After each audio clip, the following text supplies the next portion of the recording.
Baik, kami dari kelompok 3 kelas pengantar jurnalistik. Di sini kami akan melakukan diskusi terhadap konvergensi media yang ada di media tempat tempat kami bekerja, yaitu Jawa Pos. Eh, dan kami ini terdiri dari kepala redaksi setiap medianya yang akan kami perkenalkan satu persatu. Pertama dari saya sendiri, Hafiz Al Karim. Saya di sini sebagai kepala redaksi media koran Jawa Pos.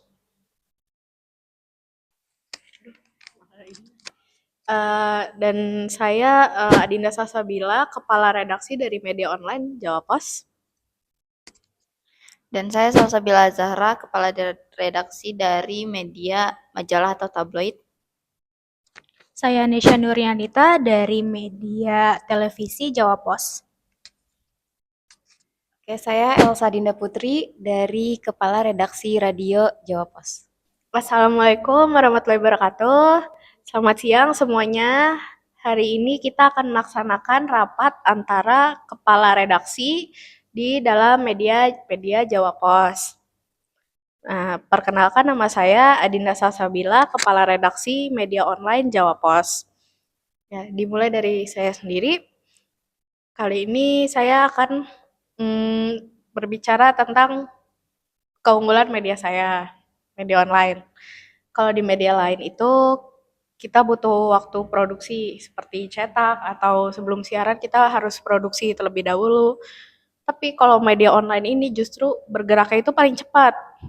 Begitu ada kejadian bisa langsung bisa langsung ditulis beritanya dan bisa dipublikasi saat itu juga. Formatnya juga ringkas, jelas dan mudah dibaca karena kan dibacanya dari HP ya. Jadi eh, karena HP itu layarnya kecil jadi juga muatnya tuh bisa lumayan banyak ke bawah gitu, bisa di-scroll. Beritanya juga bisa terus diperbarui setiap ada perkembangan, jadi pembaca selalu dapat info paling baru. Nah, media online ini juga banyak banget fitur-fiturnya. Kayak bisa sekalian ada fotonya, bisa sekalian ada videonya, dan bisa ada infografisnya juga. Dan juga bisa kita bisa kasih link untuk ke sumber lain. Jadi pembaca itu tuh bisa immerse juga ke dalam situasi yang kita beritakan gitu. Nah, struktur beritanya pun juga sederhana. Mungkin memang isinya ada inti informasi di depan, ada paragraf pendek, dan juga judul itu langsung menggambarkan beritanya itu kayak gimana. Nah, dibandingin sama platform lain, kalau koran itu cuma ngasih rangkuman harian. Kalau TV fokusnya ke audiovisual. Kalau radio itu malah cuma suara doang. Nah, kalau media online ini hadir untuk ngisi kebutuhan dari kekurangan yang ada di media-media tadi. Media online itu penting karena dia cepat.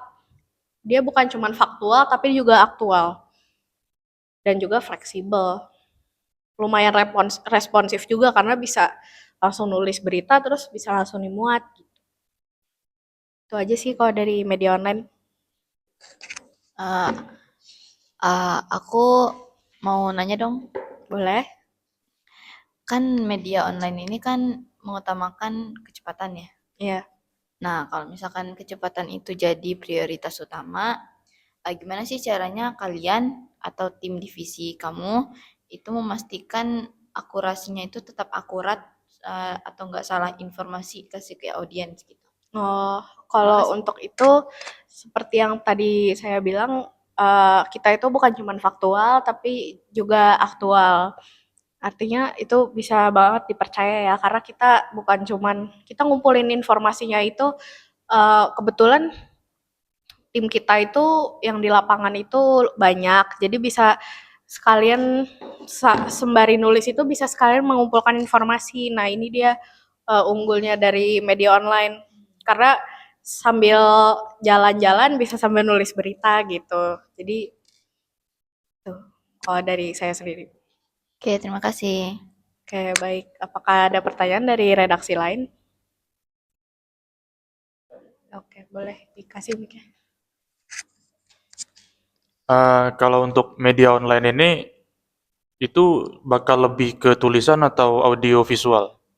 Kalau dari saya sendiri sih, saya pengennya kebanyakan tulisan ya, karena mau gimana pun kan, format berita itu lebih bagus itu tulisan. Dan juga mungkin ada audio visualnya itu untuk ya tadi immersing pembaca untuk masuk ke dalam beritanya itu, untuk menggambarkan situasinya itu dengan baik gitu. Tuh. Tapi kalau target beritanya Gen Z ya katakan, itu banyak dari Gen Z yang eh, jauh lebih menyukai audiovisual daripada konten yang berupa tulisan. Karena bagi mereka audiovisual itu lebih cepat ditangkap dan mereka juga kalau lihat tulisan itu eh, cepat capek gitu dan lebih mudah mengerti audiovisual. Nah, kalau dengan hal-hal seperti itu, apakah lebih mempertimbangkan untuk memperbanyak konten audiovisual atau tidak? Mmm, Kalau dari kita sendiri sih, menurut menurut dari kita itu, mmm, audio visual itu memang penting, tapi audio visual itu terkadang konteksnya itu nggak banyak. Kayak misalkan mungkin ada mmm, orang gitu lagi kecelakaan, tapi kan kita nggak pernah tahu itu kecelakaannya itu disebabkan karena apa. Misalkan cuma ada gambar mobil ringsek atau video kumpulan mobil ringsek itu, kita nggak tahu penyebabnya itu apa. Oh, bisa jadi dia tabrakan beruntun karena ada, eee, apa sih, bensinnya tumpah gitu, ada bensin tumpah. Kan itu tetap perlu konteks, kenapa bensinnya bisa sampai tumpah, eee kenapa bisa sampai kecelakaan? Apakah bensinnya itu bikin jalanannya licin? Waktunya kapan? Terus proses evakuasinya gimana? Nah, itu sih. Kalau dari kita, kita tetap butuh konteks. Audiovisual itu tetap ada, tapi konteksnya itu yang tetap kita masukin. Tapi apakah bukannya kelengkapan yang biasanya ada di konten berupa tulisan itu bisa dijadiin audiovisual semua? Hmm. Karena menurut saya bisa. Iya, bisa sih, bisa. Kalau karena kita ini kan, kita itu di media online itu kan, punya media sosial juga kayak TikTok, Instagram. Nah, itu tuh bisa kita bikin berita teks itu di dalam, mmm, audio visual tadi. Kayak misalkan di dalam videonya misalkan 15 detik, itu tuh ada tulisannya nanti untuk providing konteks beritanya itu sendiri gitu. Oke. Kalau dari yang kepala redaksi lain, mungkin ada yang mau menyampaikan dulu. Ya. Oke, baik. Aku pengen mengajukan pertanyaan, bagaimana sih dari media online ini untuk menanggapi berita-berita yang negatif atau caranya gimana media online ini menanggapinya gitu? Berita negatifnya maksudnya gimana nih? Kayak misalnya yang sedang tren-tren kayak misalnya selingkuhan ataupun yang buruk-buruk gitu, kayak apakah lebih dipentingkan atau eh, dikesampingkan terlebih dahulu? Kalau kita kan sebagai, media ya, media itu harus bersikap netral. Jadi kita nggak boleh terlalu lean ke negativity-nya juga. Mungkin, kita kan sebagai, media berita itu kan pengennya beritanya tuh yang kayak viral gitu, pengennya yang hot gitu, yang baru gitu. Cuma kita kan nggak boleh memojokkan satu pihak gitu. Kita tetap harus objektif karena itu kan ada ya di apa, di kode etik pers kita itu nggak boleh terlalu leaning to satu pihak gitu. Itu juga nanti kita malah dikiranya framing atau gimana gitu. Jadi tetap harus objektif dalam melihat berita ya. Jadi nggak boleh lihat satu sisi koin doang, harus lihat belakangnya juga gitu. Oke, berarti lebih selektif ya, Iya, Mbak? lebih selektif. Oke, boleh. Apakah ada pertanyaan lagi dari redaksi lain? Cukup. Kalau cukup boleh ke redaksi selanjutnya yang ingin mempresentasikan. Baik, sekarang saya mau memperkenalkan diri dulu. Saya Hafiz Karim. Saya adalah kepala redaksi dari media cetak yang berupa koran. eh, sebenarnya koran ini kan media cetak tua ya, media cetak yang katakanlah udah jadul.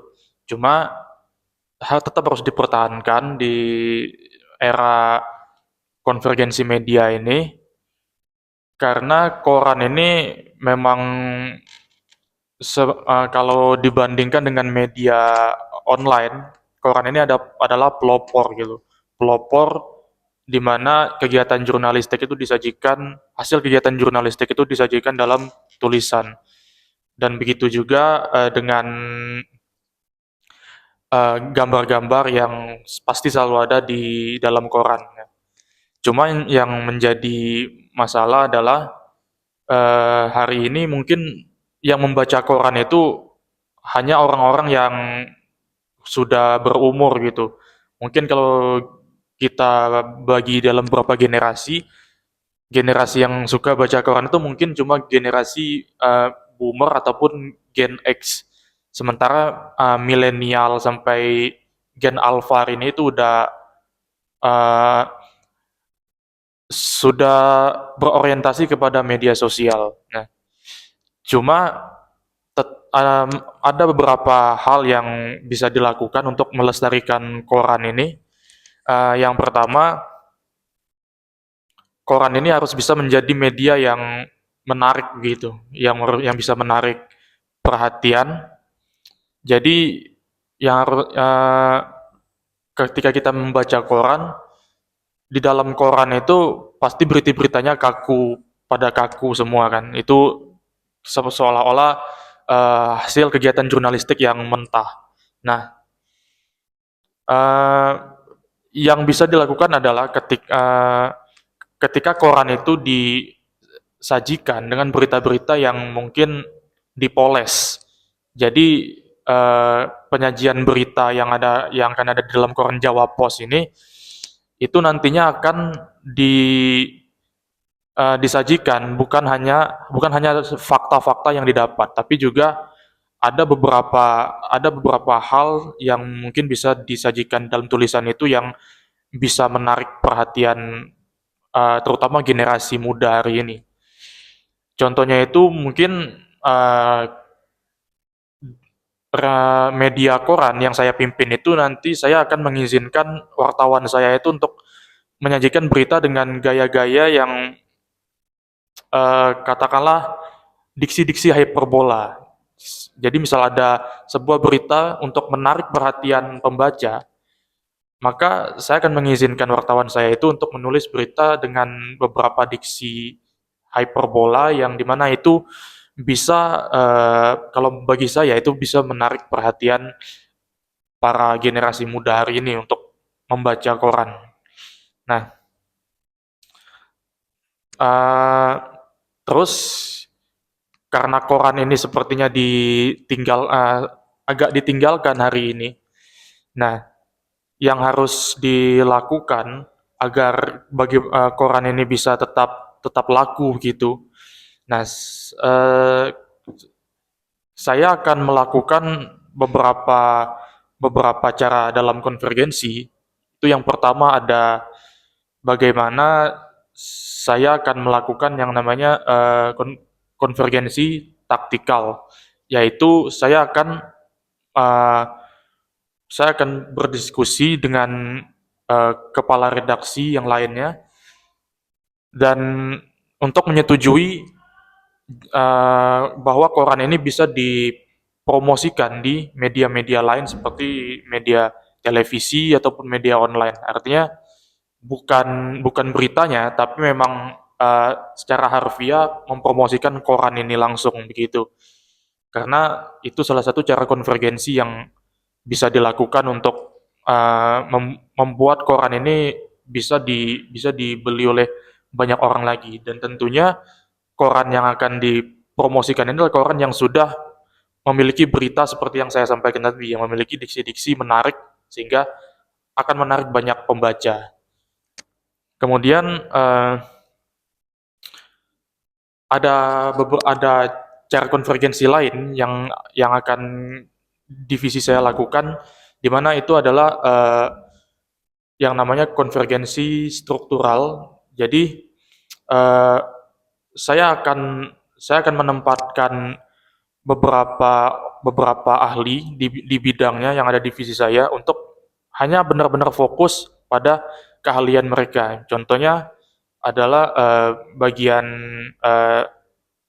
bagian grafis, di mana saya akan menuntut mereka untuk hanya fokus bagaimana mendesain koran ini biar menarik gitu. Kemudian dari segi wartawan pun itu saya bisa saya mau ada bagian-bagiannya, misalnya ada wartawan yang lebih fokus ke yang lebih ahli di bidang ekonomi ataupun lebih ahli untuk memberitakan bidang politik, itu saya tidak akan menyuruh mereka memberitakan hal-hal yang di luar interest mereka. Karena bagi saya kualitas berita itu ditentukan oleh ketertarikan wartawan itu sendiri kepada hal tertentu. Nah, jadi wartawan yang memiliki fokus cuma di interest dia ini, dia akan membuat berita yang memang benar-benar maksimal begitu. Jadi mungkin kalau kita tanyakan kepada ahli jurnalistik, mungkin mereka mengatakan kalau jurnalis itu harus bisa memahami segala hal. Tapi bagi saya, mungkin ketika kapasitasnya sudah pas, hal itu bisa dilakukan. Tapi jurnalis-jurnalis di divisi saya itu tentunya banyak sekali jurnalis yang junior. Nah, mereka yang junior ini tidak akan saya paksa untuk membuat berita yang bukan sesuai interest mereka. Jadi saya akan perintahkan mereka untuk membuat berita yang hanya sesuai interest mereka saja. Bahkan kalau mereka mau mencoba membuat berita yang keluar dari zona nyaman mereka, itu sebenarnya saya setuju saja, tetapi harus dilihat dulu eh, sejauh apa pemahaman dia terhadap eh, rubrik berita yang diberitakannya itu. Nah, hal ini berkaitan dengan unsur lain dari konvergensi, yaitu storytelling. Nah, karena bagi saya seorang jurnalis ketika dia memang punya interest di bidang tertentu, storytelling dia untuk berita yang sesuai dengan interest dia itu pasti bagus. Karena kuncinya yang seperti saya katakan tadi, saya ingin membuat koran itu tidak kaku lagi, sehingga jurnalis bisa menggunakan diksi apapun asalkan diksi itu tidak melanggar norma. Nah, maka kalau jurnalis koran saya itu bisa membuat berita yang sesuai sama interestnya, itu menurut saya mereka lebih bebas untuk beridealisme, mengeluarkan diksi-diksi yang menarik untuk berita-berita yang akan mereka tulis, dan itu berita yang sesuai dengan interest mereka. Mungkin ada pertanyaan atau sanggahan dulu? Saya dari redaksi media online. Saya mau bertanya, jadi pada intinya koran itu hanya dipertahankan untuk melestarikan si sejarah bagaimana koran ini membawa beritanya aja ya, bukan sebagai sarana konsumsi utama informasi. Tidak, tapi koran juga memang tetap digunakan sebagai media yang salah satu media utama untuk memberitakan hal-hal yang bahkan segala hal, termasuk yang intinya aktualitas. Karena media kami itu bagian koran itu tetap berpegang teguh pada salah satu elemen jurnalistik ya, yang dimana mengutamakan aktualitas begitu. Oh, jadi eh, yang mengonsumsi koran ini utamanya itu siapa? Sebenarnya secara secara generasi itu pasti yang bakal membeli koran ini itu adalah orang-orang yang memang sudah berumur ya, katakanlah mereka yang generasi baby boomer ataupun generasi X. Nah, tapi mengapa divisi kami itu mau koran ini bisa dikonsumsi juga oleh generasi milenial atau generasi Z atau bahkan generasi Alpha itu tidak lain karena pertama eh, kami terutama khususnya saya sendiri sebagai kepala redaksi media koran ini mau menaikkan pendapatan dari bisnis Jawa Pos ini. Jadi karena emang itu yang harus kami lakukan juga dan mungkin kita semua memang harus melakukan itu. Tetapi karena salah satu elemen jurnalistik lainnya yang mengatakan kalau berita itu harus komprehensif dan proporsional, di mana dalam itu dikatakan kalau eh, masalah pendapatan itu tidak boleh diutamakan. Artinya masalah pendapatan dari bisnis berita ini dan kualitas berita itu harus seimbang. Nah, kalau saya itu menyeimbangkannya dengan seperti tadi, membuat koran itu bukan seperti koran koran yang konvensional lagi, tapi dia sudah memiliki sifat-sifat yang dimana beritanya itu eh, enak dibaca karena memiliki banyak sekali gaya penulisan unik dari setiap jurnalisnya. Seperti yang saya katakan tadi, ada diksi-diksi yang bisa disampaikan jauh lebih bebas oleh jurnalis untuk menarik pembacanya, terutama generasi yang lebih muda begitu.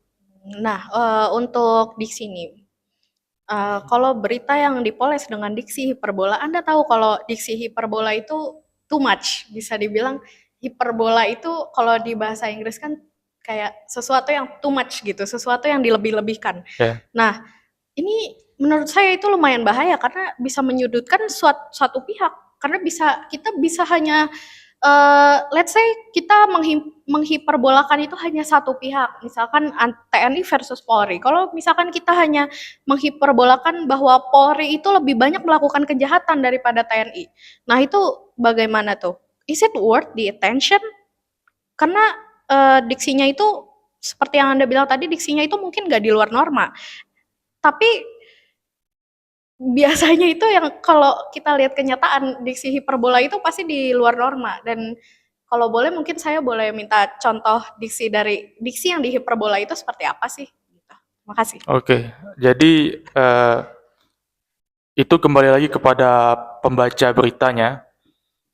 Karena saya sendiri tahu kalau koran ini pasti bukan suatu yang menarik. Beda mungkin sama media atau konten-konten audiovisual yang ada di media sosial itu kan sepertinya menarik sekali bagi para netizen ya.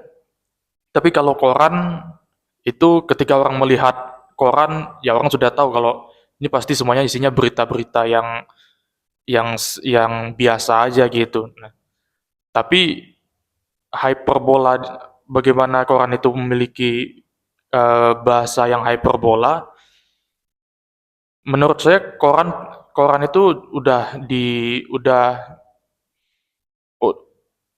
maksudnya pembaca koran itu orang-orang yang udah memiliki pemikiran yang terbuka, bukan lagi orang-orang yang memiliki pemikiran ya katakan pemikiran yang belum dewasa begitu.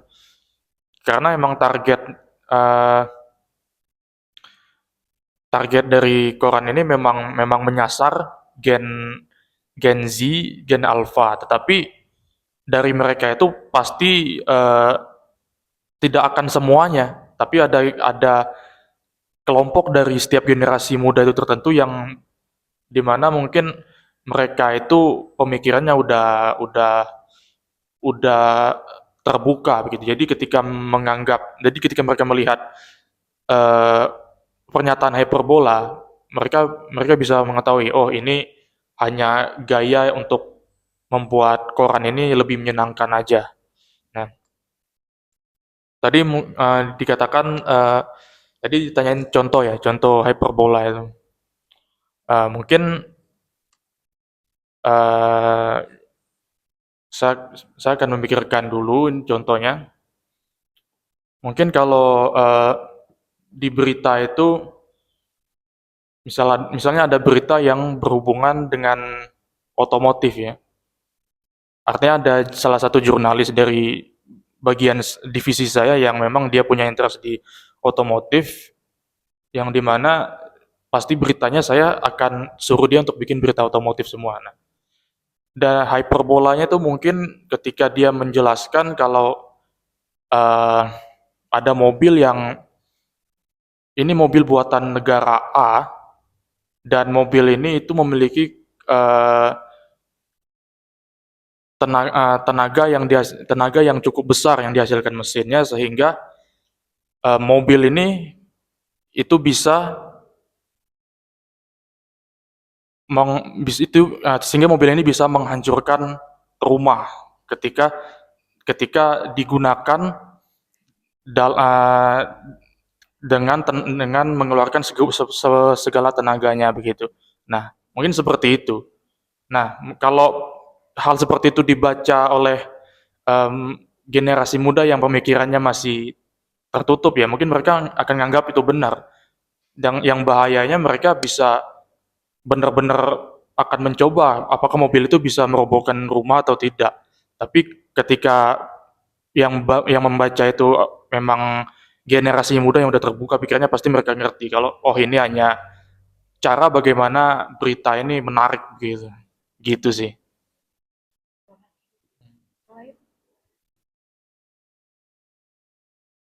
Udah atau ada masih yang mau bertanya? Baik, saya dari divisi televisi. Tadi saya sempat notice menarik untuk eh, koran dibuat dengan semenarik mungkin. Itu bagaimana sih cara dari divisi koran ini untuk membuat koran itu menarik semungkin yang kita tahu ya, koran ini hanya sebuah kertas yang bergambar atau hanya bertulisan panjang dan yang tidak ada warnanya, bahkan tidak ada menarik di mata, apalagi sekarang udah banyak banget yang menggunakan eh, berita artikel-artikel di handphone. Nah, bagaimana sih maksudnya cara menariknya itu, desainnya itu kayak seperti apa? Oke, baik. Eh, pertama menariknya itu lebih ke lebih ke tulisannya, lebih ke berita-berita yang di dalamnya seperti yang tadi saya katakan kalau salah satu hal yang bisa membuat koran itu menarik adalah beritanya dimasukkan dengan diksi-diksi tertentu seperti hyperbola dan sebagainya. Dan kemudian eh, berita-berita di koran itu kan kalau kita lihat koran-koran itu pasti setiap berita itu saling berhimpitan kan, yang dimana itu bisa membuat orang bingung ini apakah ini masih berita yang sama atau udah berita yang lain ketika ke paragraf yang lain. Nah, itu itu akan kami rubah caranya sehingga koran yang akan kami sajikan nanti adalah koran yang dimana pembaca itu bisa bisa melihat kalau jarak antara berita satu dan berita lainnya itu jelas. Jadi eh, mungkin kalau orang yang atau jurnalis yang konservatif terhadap koran, mungkin mereka menganggap koran itu harus seperti yang dulu, semua beritanya harus saling berdempetan dan sebagainya. Tapi kalau saya sebagai pemimpin redaksi media koran ini, saya mau merubah itu. Karena menurut saya salah satu yang bikin koran itu nggak menarik yaitu setiap tulisan itu sulit untuk sulit untuk ditentukan mana mana berita yang A, mana berita yang B gitu. Nah, salah satu yang akan kami lakukan nanti yaitu membuat berita-berita di koran itu memiliki jarak yang jelas gitu. Oke, apakah cara tersebut bisa menjamin atau mengubah cara pandang gen-gen apapun itu untuk membaca kembali koran? Tentunya kami akan melakukan trial and error dan itu uh, akan kami lakukan setelah diskusi ini akan langsung kami coba Tetapi seandainya memang ternyata itu masih gagal, kami akan terus berusaha untuk membuat koran itu bisa menarik.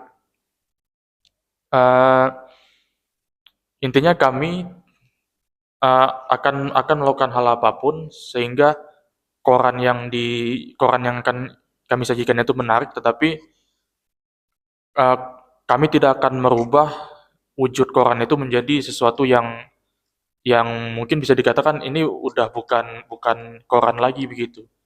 Jadi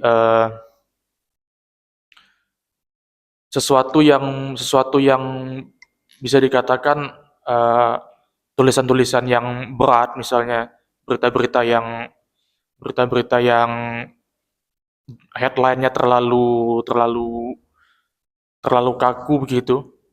Itu tidak akan ada di koran ini karena yang pertama dilihat orang tuh pasti headline dari berita, dan headline itulah kuncinya kalau menurut saya. Jadi headline headline koran koran Jawa Pos ini rubah nantinya itu adalah headline yang menarik, dan tidak ada lagi headline yang mengandung makna-makna yang sulit dipahami begitu. Oke, baik, terima kasih. Ya, baik. Ada yang mau bertanya lagi atau lanjut ke redaksi lain? Oke, cukup. Baik, perkenalkan nama saya Nisha Nuryanita dari sebagai Kepala Divisi Televisi Jawa Pos. Di sini saya menekankan bahwa strategi pembuatan berita televisi harus berbeda dari media lainnya, terutama media cetak online dan sosial media. Televisi memiliki kekuatan utama pada visual audio dan suasana peristiwa, sehingga berita TV bukan hanya menyampaikan informasi, tetapi memberikan pengalaman visual kepada audiens. Nah, karena itu, televisi Jawa Pos perlu mempertahankan identitasnya sebagai media yang menyajikan storytelling visual yang emosional, dinamis, dan langsung dari lapangan. Media cetak Jawa Pos juga memiliki keunggulan yang berbeda, yaitu pada analisis latar belakang dan pemaparan data secara rinci. Ketika televisi memperlihatkan peristiwa, media cetak akan memperkuatnya dengan penjelasan mendalam mengenai penyebab, konteks kebijakan, hingga wawancara ahli. Dan sementara itu, dari divisi media sosial Jawa Pos bertugas mengemas konten singkat, emosional, dan mudah viral dari potongan-potongan materi TV, headline, online, atau kutipan penting dari media cetak. Dalam kerangka konvergensi media Jawa Pos ini, setiap divisi saling bekerja sama tetapi tetap menjaga ciri khas masing-masing. Divisi televisi harus menjadi pusat penyedia visual utama yang dapat dimanfaatkan kembali oleh media online dan sosial media. Visual yang kuat dari TV itu dapat meningkatkan interaksi di media sosial dan memberi nilai tambah pada berita online. Sedangkan data dari media cetak dapat memperkaya narasi televisi. Dengan strategi tersebut, ya TV Jawa Pos dapat tampil berbeda, relevan, dan tetap memiliki posisi khas dalam ekosistem konvergensi media Jawa Pos. Sekian dari penyampaian saya. Apakah dari teman-teman rekan-rekan ada pertanyaan?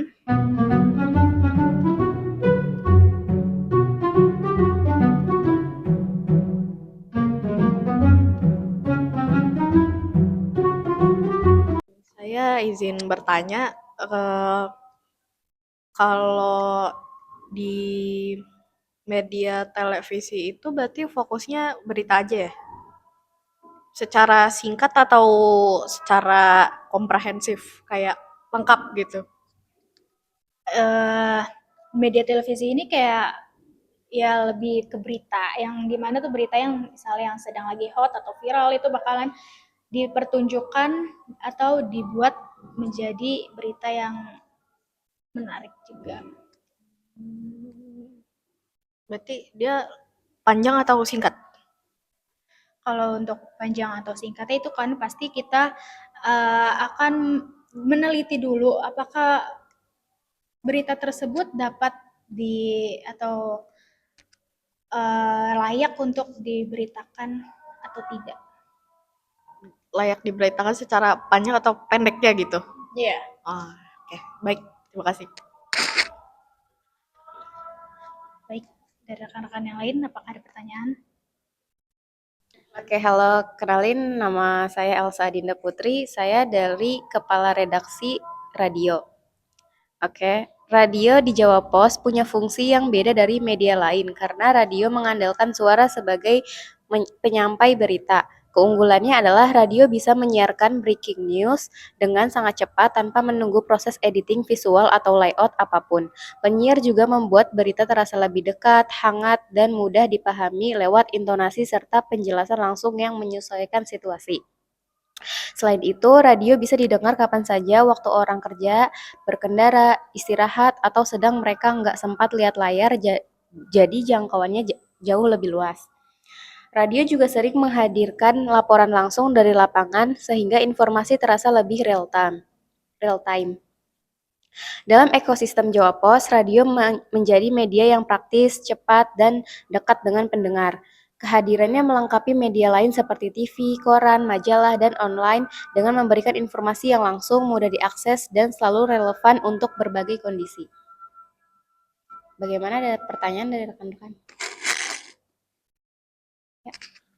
Oke, saya mau izin bertanya. Kan radio itu cuma ngandelin suaranya doang ya, audio. Nah, gimana caranya radio itu bisa tetap bersaing dan tetap relevan dibanding media lain yang visualnya lebih lengkap, ada visualnya gitu. Terima kasih. Oke, aku izin menjawab ya. Meskipun radio nggak punya visual, kekuatannya justru ada di kecepatan dan kedekatannya. Radio bisa langsung siaran begitu ada kejadian tanpa proses panjang seperti video atau layout. Orang juga bisa tetap dapat info sambil berkegiatan, misalnya nyetir atau kerja. Selain itu, suara penyiar bikin infonya lebih hangat dan gampang dipahami. Jadi radio tetap relevan karena fungsinya beda. Fungsinya itu kayak cepat, praktis, dan bisa diakses di situasi apapun. Seperti itu. Oke, seperti itu. Terima kasih. Ya. Oke, perkenalkan saya dari Kepala Redaksi Bagian Media Cetak Majalah atau Tabloid dari Portal Berita Jawa Pos. Nah, media cetak kayak majalah atau tabloid di Jawa Pos ini punya gaya pemberitaannya itu yang beda dari media lainnya karena supaya fungsinya jelas kayak gitu. Nah, misalkan kalau media online itu kan cepat dan langsung upload. Misalnya ada kejadian yang lagi viral, yang lagi naik, nah terus dia langsung tulis terus langsung diposting, langsung upload gitu kan. Nah, kalau TV fokusnya itu kan ke gambar dan laporan singkatnya doang. Radio lebih ke ngandelin audionya doang gitu kan untuk nyampein beritanya. Eh, tapi kalau majalah atau tablet ini justru ambil peran buat bikin berita yang lebih lengkap, lebih detail, dan lebih gampang dipahami audiens yang pembacanya. Di sini berita dijelasin dari awal sampai akhir, dari akarnya gitu, dari A sampai Z. Terus juga tulisan majalah atau tablet ini juga lebih santai dibaca, alurnya rapi, dan tampilannya juga lebih menarik karena ada desain halaman yang tertata. Nah, intinya kalau media lain itu cuma nyampein info cepat, sedangkan majalah atau tablet ini bantu pembaca benar-benar ngerti cerita utuhnya karena kan ceritain itu dari A sampai Z itu lengkap banget gitu kan. Karena itu dalam Jawa Pos, majalah atau tabloid ini tetap penting sebagai media yang ngasih penjelasan paling lengkap dan paling mendalam dibanding TV, koran, radio maupun media online gitu. Sekian dari saya. Apakah dari redaksi lain ada pertanyaan? Oke, dari aku kali ya. Pertanyaan dari redaksi radio, menurut Anda jenis peristiwa atau topik apa yang paling cocok untuk dikembangkan menjadi liputan majalah atau tabloid dan kenapa? Menurut saya sebagai divisi, jenis peristiwa yang paling cocok itu adalah peristiwa yang butuh penjelasan dari A sampai Z, dari awal sampai akhir. Karena kan majalah atau tablet ini juga punya ruang buat ngupas tuntas sebuah ceritanya. Makanya topik-topik seperti kasus, contohnya kayak kasus investigasi, terus fenomena sosial yang lagi ramai, atau profil tokoh, tokoh dan komunitas itu lebih cocok ditaruh di majalah ini karena kan itu kita harus benar-benar detail cari informasinya gitu kan. Nah, jadi majalah tabloid ini itu memang paling cocok kayak gitu sih. Judulnya, topiknya kayak investigasi, terus juga fenomena sosial gitu intinya. Oke, oke. Cukup.